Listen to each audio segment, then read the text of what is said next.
mas aí já é fase 2, né? E então eu queria dizer um pouco que eu estou aqui e como eu quero me apresentar como professora. Como professor. Por quê?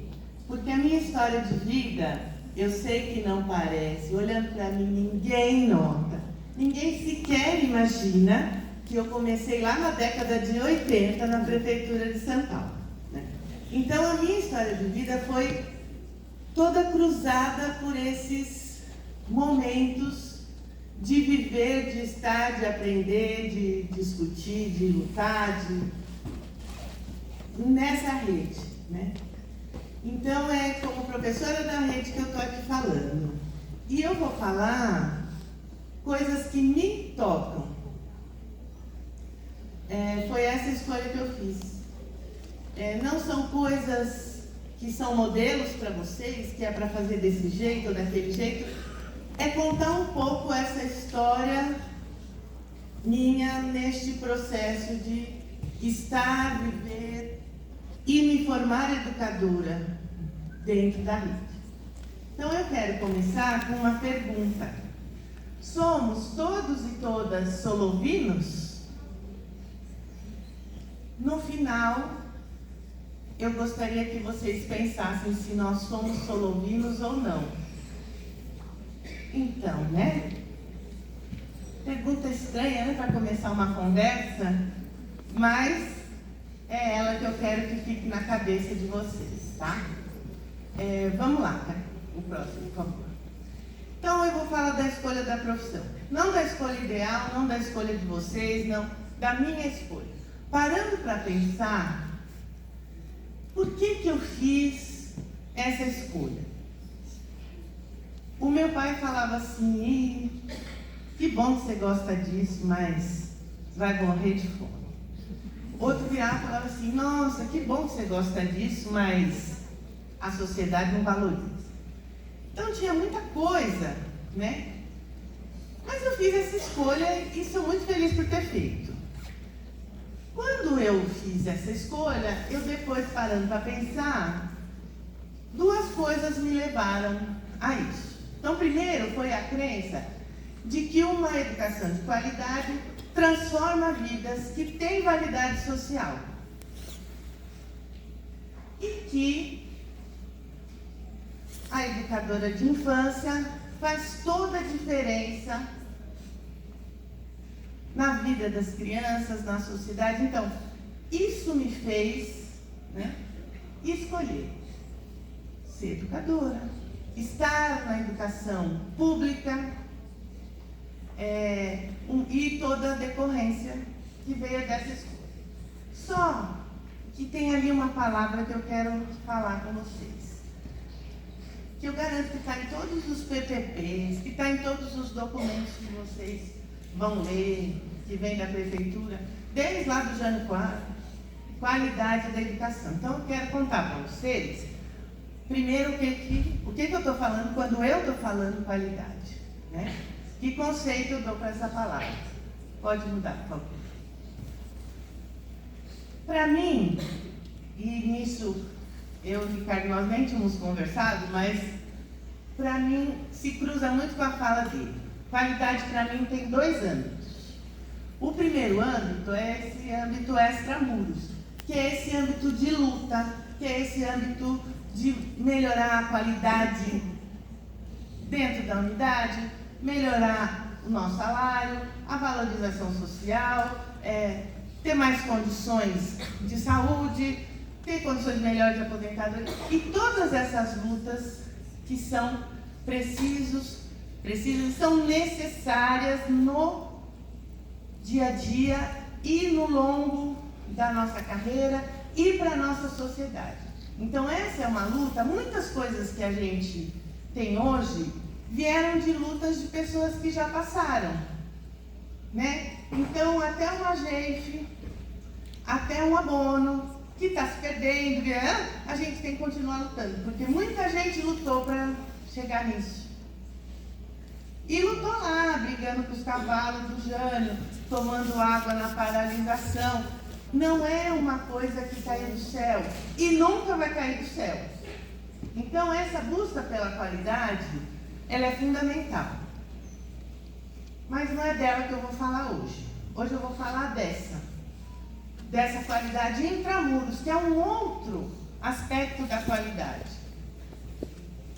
E daí eu fui pegar lá um texto da Ana Lúcia Goulart de Faria, que está lá nas orientações normativas, na primeira, lá em 2003, e olha o que ela vai falar. Eu acho que é uma das coisas mais gostosas que eu já ouvi de definição da educação infantil. É um oásis, um lugar onde se torna criança, onde não se trabalha, onde se pode crescer sem deixar de ser criança, onde se descobre e se conhece o mundo através do brincar, das relações mais variadas com o ambiente, com os objetos e as pessoas, principalmente entre elas, as crianças. Um oásis. Eu sempre falei muito isso. Às vezes a escola é o oásis que aquela criança tem na vida dela. É o momento que ela tem de ser ela mesma, é o momento que ela tem de ser acolhida, é o momento que ela tem para estar bem, para ser olhada, para ser querida. E é difícil construir esse oásis, não é? A gente precisa pensar muito para que esse oásis, de fato, seja construído. Então, para mim, quando eu estou pensando em qualidade da educação, eu estou pensando em construir um lugar de maravilhamento, de encantamento, para as crianças, mas também para os adultos. Porque, como o Ricardo falou, quantas horas a gente passa acordada,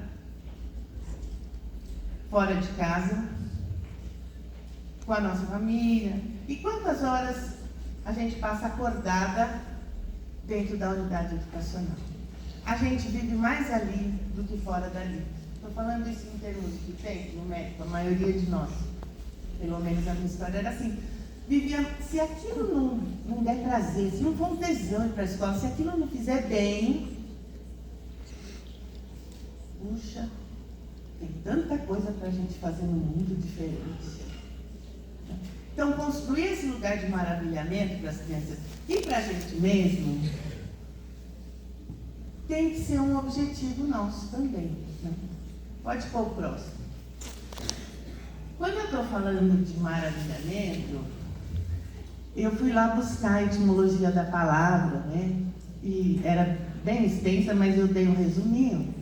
É um verbo que descreve a experiência de ser profundamente afetado pela beleza, grandiosidade ou singularidade de algo ou alguém, resultando em admiração, fascínio e espanto. Maravilhar-se é um ato prazeroso. No nosso dia a dia com as crianças, quantas maravilhas a gente vê? Quantas vezes a gente olha e fala, nossa, que legal, nossa, olha o que ele fez, caramba, hoje ele ficou de pé sem apoio, você viu que a hora que a gente saiu, ele ficou olhando aquelas... Quanto maravilhamento as crianças têm em descobrir o mundo. E a gente tem que se esforçar para cada vez a gente se maravilhar mais com eles descobrindo o mundo. E esse maravilhamento, ele vai gerar em nós necessidades de produzir espaços de ação, de protagonismo deles. É nosso papel naquele espaço. Então eu pus aí uma cartinha da Fada do Dente que eu amei, né? Queria ter de pequena este poder, porque olha, o dente vale R$100. Gente, eu ganhava R$1, eu já ficava tão feliz, nem era real, era outro dia, mas assim, já era para mim, mas o dela vale R$100, né? E ainda eu perdi o dente. Tem mais vale R$100, mas não tem dente. Mas acredite em mim, porque ele existiu e ele caiu Então, as crianças fazem isso, não é? Se eu parar com cada uma de vocês, com cada um de vocês, eu tenho certeza que vocês têm coisas para contar do que aconteceu no último mês com as crianças, que deixou vocês animada, desafiada, feliz. Só que não são só as crianças que estão na escola. Nós também estamos lá. Os outros adultos também estão lá. Como é que eu consigo pensar formas de que este maravilhamento se amplie e seja compartilhado? Pode pôr o próximo, por favor. Então, a pergunta que eu fiz foi assim, que eu sempre fiz para mim mesma. Mas afinal, o que? No meu quadrado, lembra que eu estou falando dessa qualidade intramuros, neste momento, né? Então, o que eu no meu quadrado posso fazer, pode fazer a diferença para esses humanos que estão descobrindo o mundo que se apresenta para eles? Qual é o meu papel nisso? Eu tenho um papel, porque se eu não acreditasse que eu tenho um papel, eu tinha escolhido outra profissão, não é? Eu escolhi essa, então eu tenho um papel nessa relação. Qual é o papel? Pode por outro. Então agora acabei de falar de educação, agora vamos falar sobre botânica. Ah, não, brincadeira. Esta é uma planta bem bonitinha, que se chama Ficus benjamina. Acho que muitos já viram, não é? É uma plantinha verdinha que as beiradinhas delas são branquinhas e tal. E eu quero que vocês me acompanhem entendendo um pouco sobre essa planta. Vocês vão sair daqui especialistas em Ficus benjamina. Olha lá na foto 2, essa planta está num vasinho bem pequeno. Sabe aquele que a gente comprou azeitona e sobrou lá um vasinho? Daí a vizinha deu a muda, que era bonitinha, e a gente pôs lá. E ela tá bonitinha, né? Tá bem cuidada, tá verdinha. Legal. Fez um bom trabalho, né? Fiz um bom trabalho plantando ela ali. Na imagem 3, essa planta é um bonsai de quase 15 anos. Já pensou quanto trabalho teve quem fez isso? Para podar, para ter o vaso certo, para cortar as raízes, para não deixar crescer, para ficar uma árvorezinha de 15 centímetros. Teve um empenho danado ali, né? Legal. Na 4 e na 5, ela já está maiorzinha. Olha que bonitinha. Já foi num vaso maior, tinha um pouquinho mais de terra, né? Cresceu um pouco. Bonitinha, ficou lá no canto. Clean. Na 6, ela já é uma arvorezinha. Olha que trabalho que deu para ela ficar redondinha, bem podadinha, bem cortadinha. Nossa, dá um trabalho todo dia quem faz isso. E todas ficaram muito parecidas. É um jardim grande que tem várias delas, todas redondinhas, bonitinhas. Mas exige muito cuidado para ela se manter assim. Pode pôr a próxima, por favor. Esta é a Ficus benjamina, que eu apresento para vocês. O ficus é uma árvore muito popular, utilizada principalmente na decoração de ambientes internos. Ela tem crescimento moderado e rápido e, em condições naturais, chega a 30 metros de altura. Suas folhas são pequenas, brilhantes e perenes, de coloração verde ou variegada de branco ou amarelo. As flores discretas e brancas não têm valor ornamental. Os frutos pequenos e vermelhos são decorativos e atraem passarinhos. Suas raízes fortes agressivas e superficiais chamam a atenção e não raramente racham vasos e os pavimentos. Ué, por que eu estou falando isso? É a mesma planta, era a mesma semente, mas o ambiente que ela estava, o cuidado, a oportunidade fez diferença. Quem fez o bonsai teve muito cuidado com a planta, não teve? Quem fez aquela árvore ficar redondinha teve muito cuidado com a planta. Mas este é o verdadeiro potencial da Ficus benjamini. Tanto que as raízes fortes e agressivas chamam a atenção e não raramente racham vasos e pavimentos. E daí eu trouxe isso para a gente pensar. Como é que o nosso ambiente está possibilitando a ação dessas crianças no mundo? Delas chegarem a ser o melhor que elas podem ser. Ou elas estão tentando quebrar o vaso, ou elas estão tendo que rachar o pavimento, ou a gente está tendo que podar toda hora, ou a gente quer um monte de árvorezinha igual. E a gente faz isso na melhor das intenções, querendo cuidar da planta. Mas a gente tem que pensar que cuidado é esse, de que jeito ele vai ser. Como é que eu consigo que esta planta, que esta semente, como é que eles conseguiram que ela chegasse na melhor das suas potencialidades? Põe o próximo, por favor. Então, olha lá. É administrando a ambiência educativa que criamos situações propícias para a autonomia, para que a criança aprenda a aprender, aprenda a ser e aprenda a fazer. Que ambiência é essa? Os tempos, os espaços, as materialidades, as relações interpessoais e com a cultura.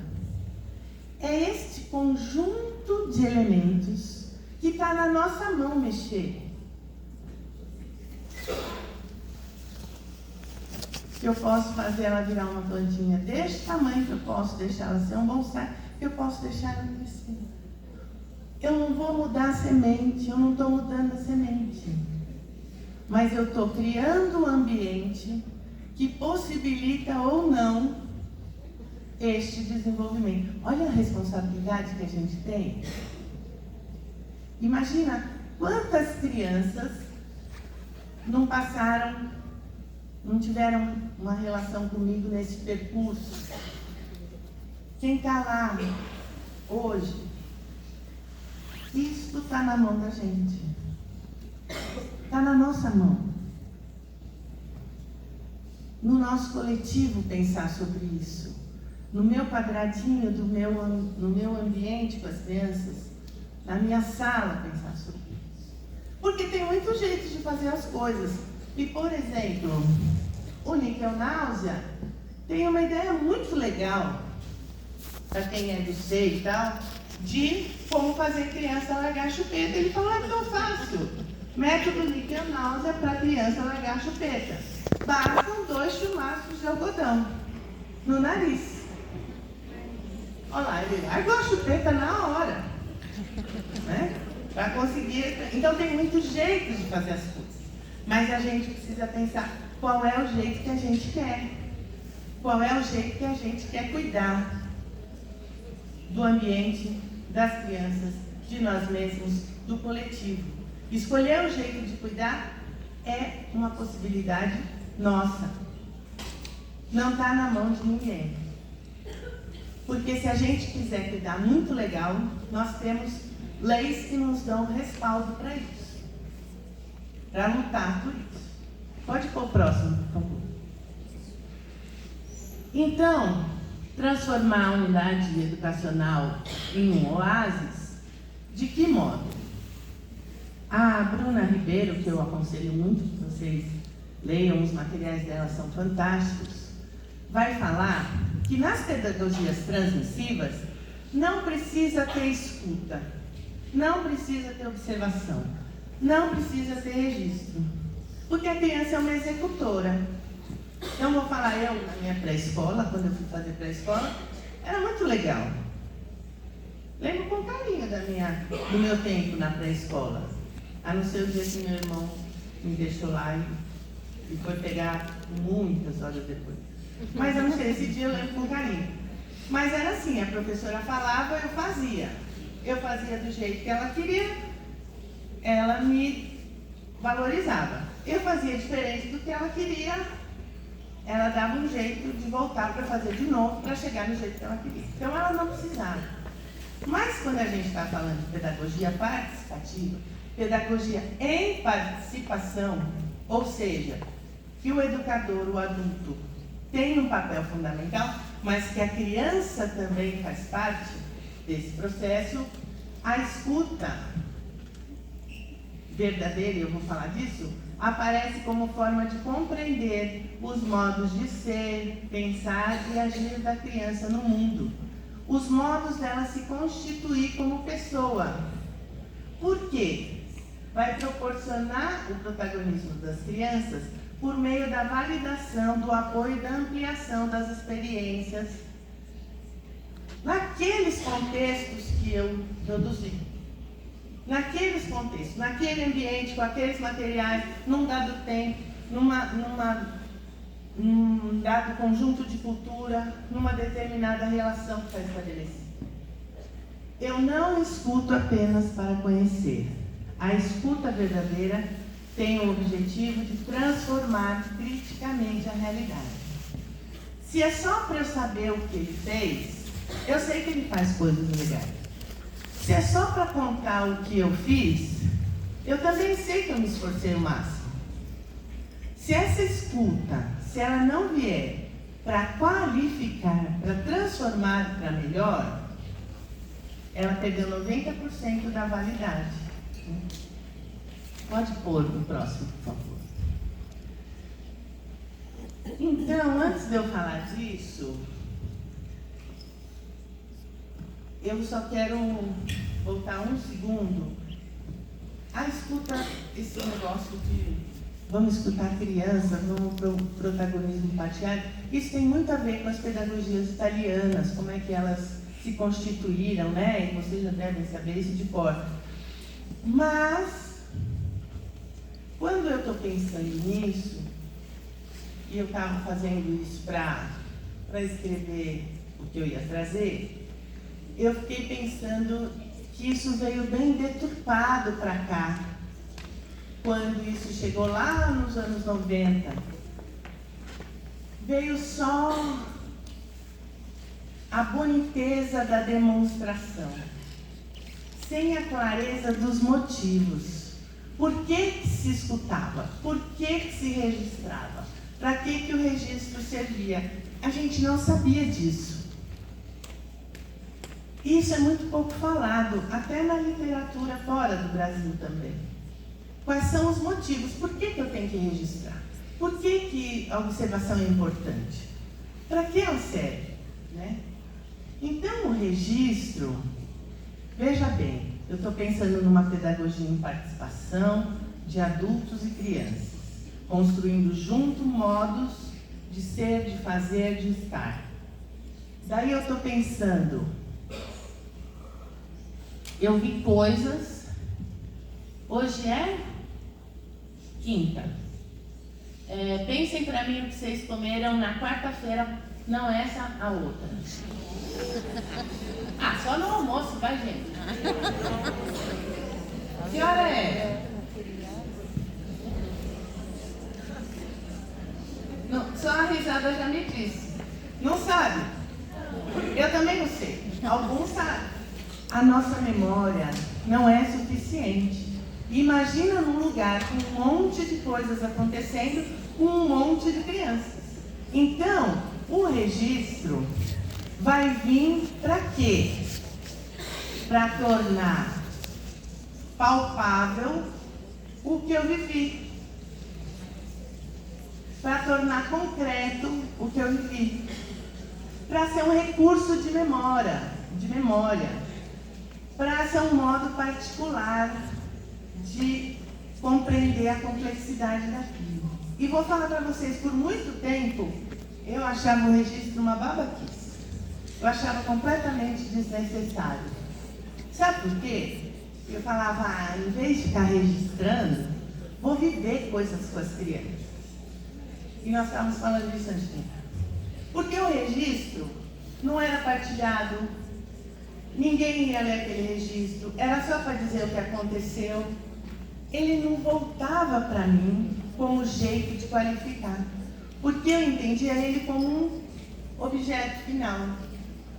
Eu não entendia ele como fazendo parte de um processo de investigação sobre a minha prática, o efeito dessa prática nas crianças, sobre a prática das crianças e as ações que eu precisaria ter de apoio para elas.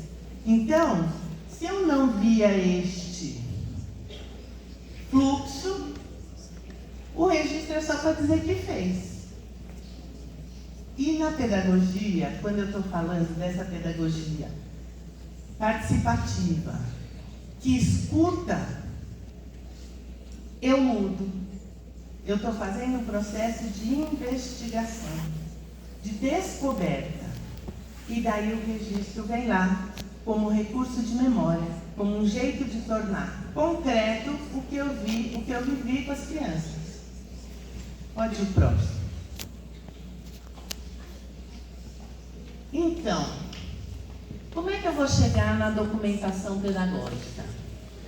É partindo de bons registros que eu vou construir uma documentação pedagógica. Ao narrar o vivido, torno visível o protagonismo das crianças, num dado contexto concreto. E isso abre possibilidades para reflexão e para transformação. É para isso que eu registro. Para abrir possibilidades para reflexão e para transformação.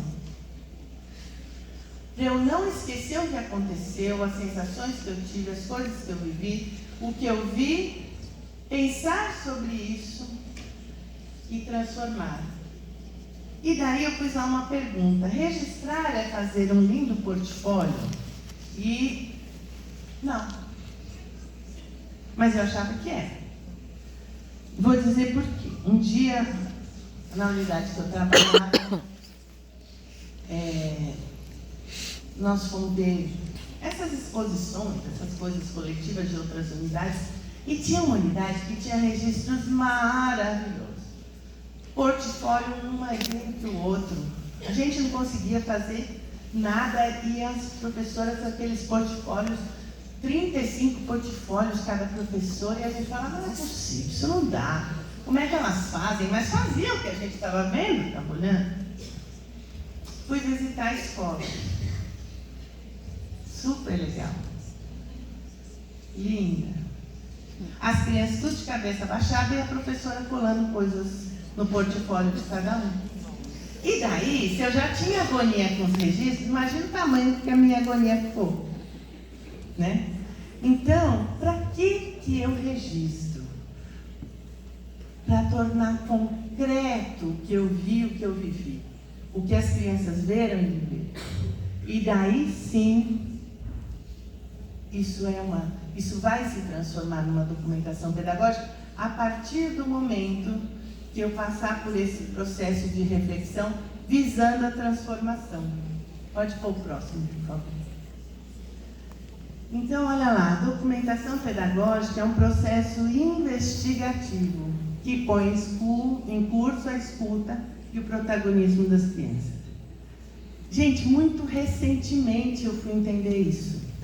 Há muito pouco tempo, e quem me conhece sabe disso. Há muito pouco tempo.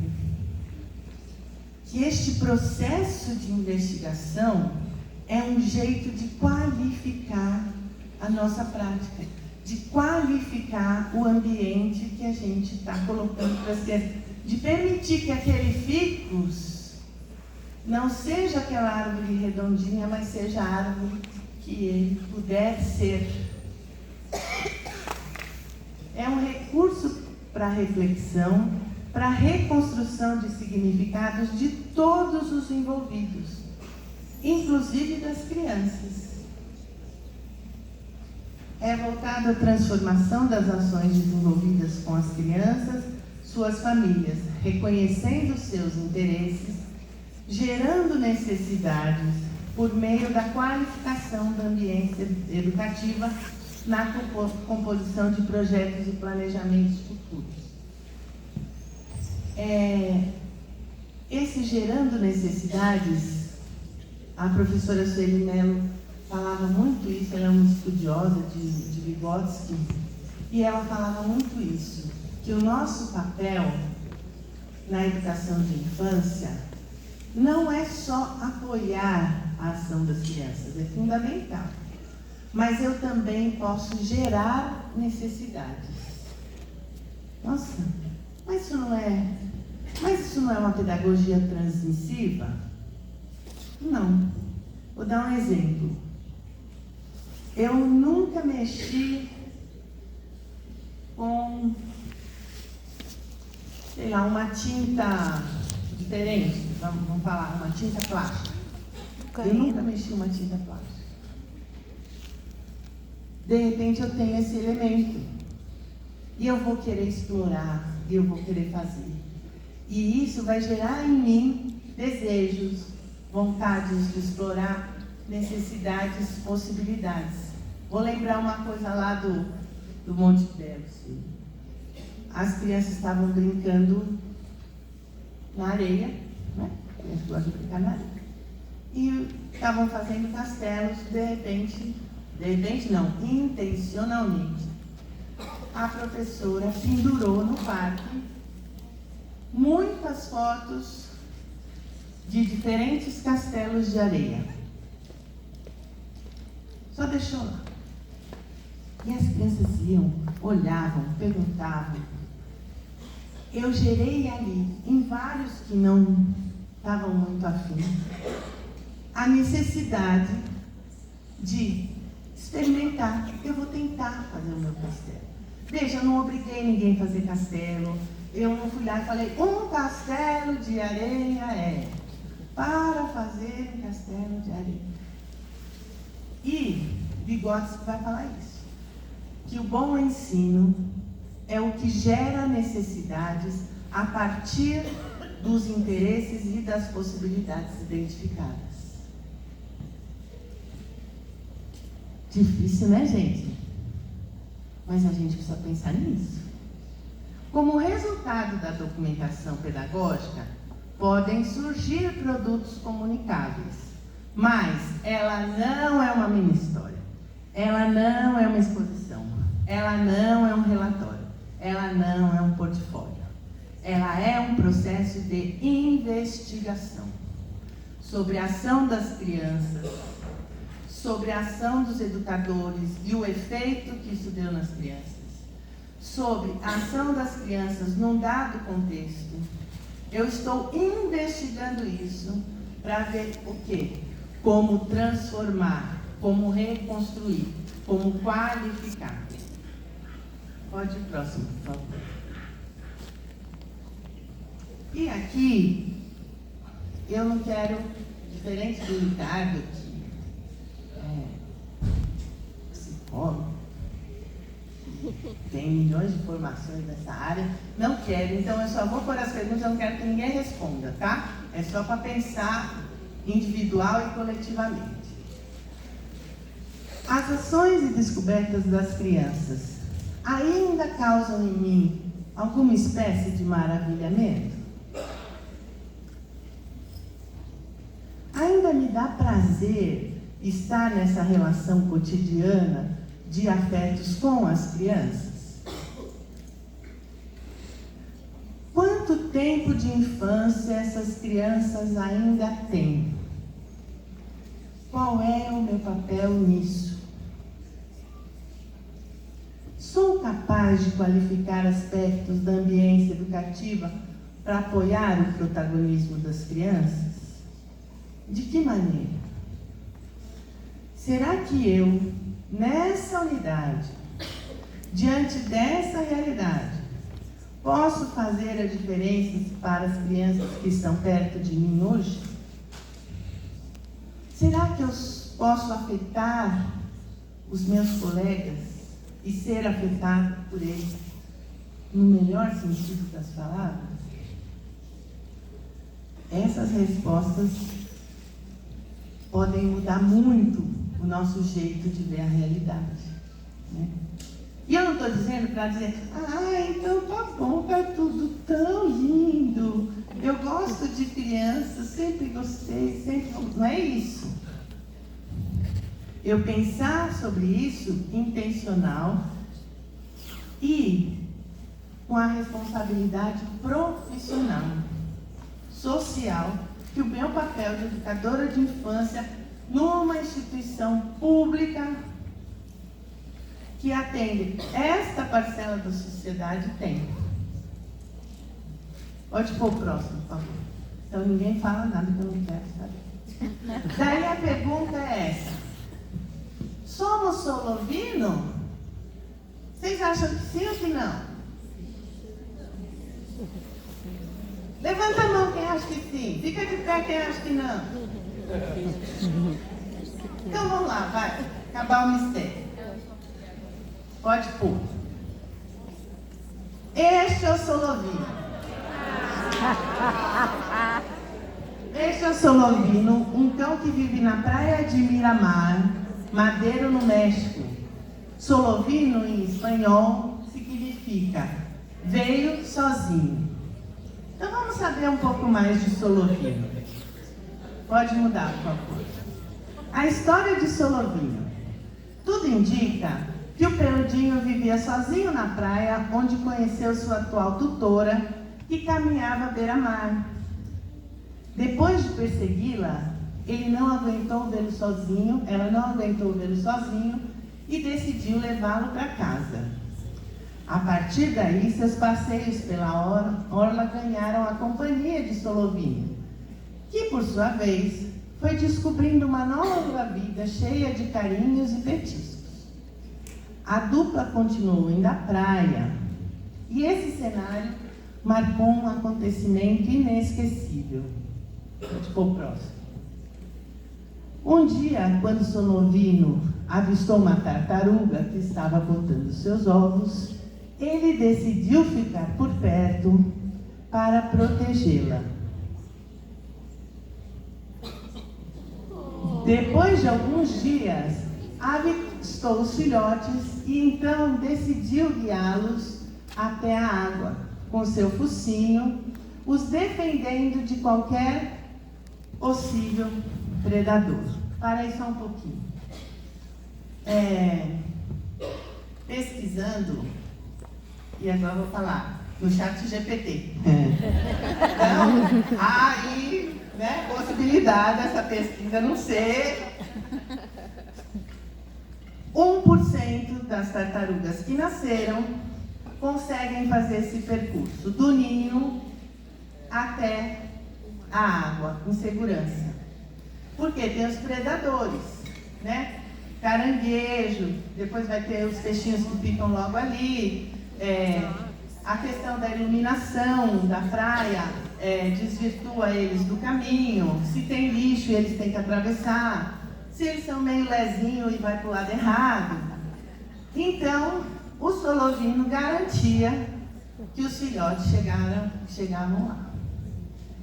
E, pelo que parece, quase ou praticamente 100% dos filhotes chegavam na água, quando o Solovino estava junto. Vamos lá. Hoje, Solovino continua sendo espontaneamente um grande protetor desses animais e ganhou até fama internacional. Tanto que ele é mexicano e eu estou aqui contando a história dele, certo? Pode pôr o próximo.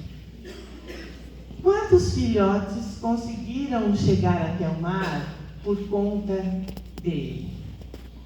O fato é que Solovino fez mesmo a diferença na vida de cada um desses animais que foram protegidos e apoiados por ele.